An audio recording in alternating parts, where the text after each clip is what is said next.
से आमर घरे संपर्क आउ विषम गोटे भल सांबादिक थे आउ उज्जवल भविष्य तार किसी थिला आउ ता उपरे ता घर बहुत बाटनटा थिला भगवान कौन अल्प दिन तार गोटे ये करू बहुत दुख लगुच आउ तार ये सदात्मा को आम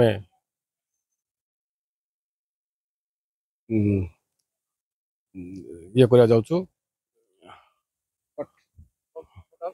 सदर निमंते समस्त को अनुरोध तार ये कमी तार घर आगत दिन भल चलो बोली मोर आशा। प्रथम जड़े सांबादिक जिला स्तर सांबादिक तो ओडिशा कर्मजीवी सांबादिक संगठन उपसभापति रही विभिन्न संगठन रे सामिल अच्छो कहवाक गले मोटामोटी भावे मु जड़े सांबादिक तो से आमर अरुण भीम सिंह भाई जड़ित होते OUWJ बा ओडिशा कर्मजीवी सांबादिक संगठन रे तो कम दिन हेले मध्य कम बयस अरुण भीम सिंह भाई तो पखत सांबादिक नहेले मध्य चंचकता सृष्टि करथिले तो प्रशासन को अंचलर समस्या गुड़ाक जनाऊले से प्रशासन निश्चित भाव बुझी से जड़े सांबादिक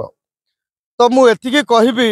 तो देहांत होती सांबादिक परिवार रे गोटे दुखद घटना घटी जाइए तेणु आम बहुत मर्माहत सरकार को निवेदन करुछि जे गोटे सांबादिक को तार सुरक्षा निमंते परिवार सुरक्षा निमंते किछि प्रोत्साहन दान करवा एवं मुख्यमंत्री को मैं अनुरोध करुछि शोकाकुल परिवार को किछि सांत्वनामूलक देवा तो पुणी थरे मु कहबी जे भीमसिंह भाईंकर अमर आत्मार सद्गति कामना करुछु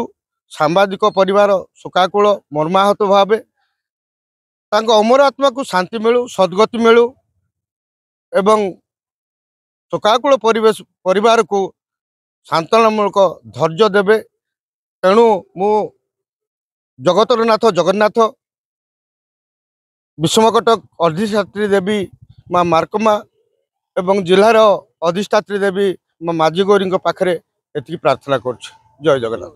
होचंदी आम साहिर लोक आम घर पाखर लोक से जड़े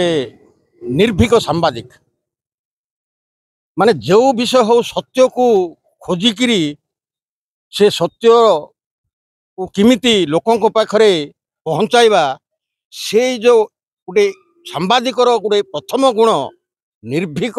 सत्य बाहर करिकी लोकों सम्मुख में पहुँचाइबा से गुणटा तांकर भरपूर होइकिथिला ता संगे संगे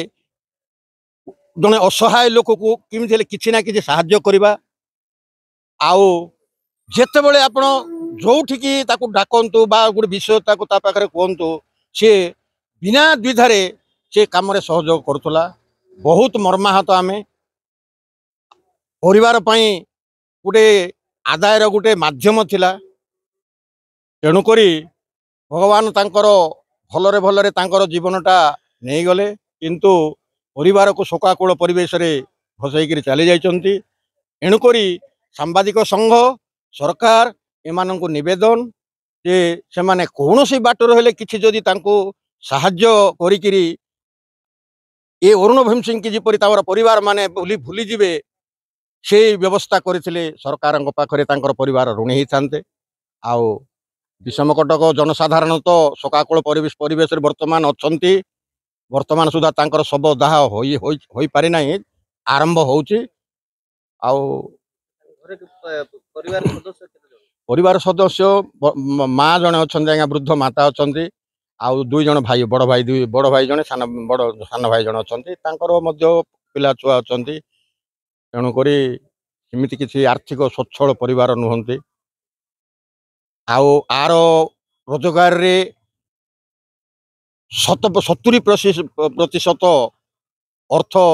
परिवार खर्च होता जेहेतु ये अविवाहित थे तेणुक ए विषय को चिंता करी सरकार तरफर किसी साहाय्य अनुदान दि जाऊ आउ शेष भगवान को अनुरोध करी आत्मार सद्गति जमी हो।